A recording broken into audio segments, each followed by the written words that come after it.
Welcome to your comprehensive interactive study breakdown on non-fiction and transactional writing for GCSE English language. This component tests two connected skills: reading and analyzing 20th and 21st century non-fiction texts, and producing your own transactional writing.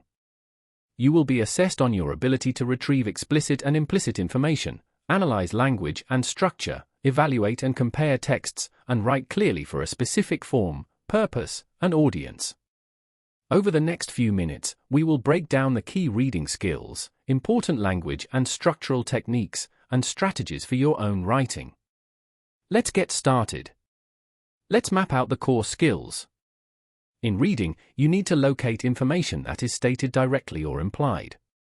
For language analysis, focus on the effect of techniques like metaphor and juxtaposition. Structure analysis includes cyclical patterns and discourse markers. For your own writing, you must adapt your register to suit the audience and purpose, and use persuasive devices from the aphorist mnemonic, alliteration, facts, opinions, rhetorical questions, emotive language, statistics, and triplets. Turning to our core study notes, these key terms are essential.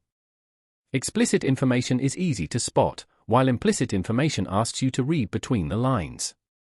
Register is crucial in transactional writing. A letter to an MP requires formal language, while a blog post may be informal. A semantic field, like words of war in an argument, helps create a consistent tone. Cyclical structure, where a text ends by returning to an idea from the start, is a sophisticated technique for both analysis and your own writing. When faced with a language analysis question, follow this three-step process. First, identify the technique. Is it a metaphor, a rhetorical question, or alliteration? Second, choose a short, relevant quotation.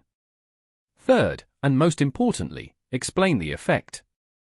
Don't just name the technique, say how it makes the reader feel or what idea it emphasizes. For example, a metaphor like "the city was a concrete jungle" creates a sense of harsh, oppressive environment. Always link back to the writer's purpose. Watch out for common mistakes. The biggest one is feature spotting, naming a technique without saying why it's used. Examiners want you to explain the effect on the reader. Also, be careful with register. Using informal language in a formal letter loses marks. In comparison questions, use linking words to show similarities and differences. For your own writing, always start by identifying the form, purpose, and audience. This guides your choices of language and structure. To wrap up, for reading, remember to distinguish between explicit and implicit information. For language analysis, always combine technique, quotation, and effect. For structure, recognize cyclical patterns and the use of discourse markers to guide the reader. In your transactional writing, adapt your register, employ persuasive devices like those in aphorist, and always plan for the form, purpose, and audience.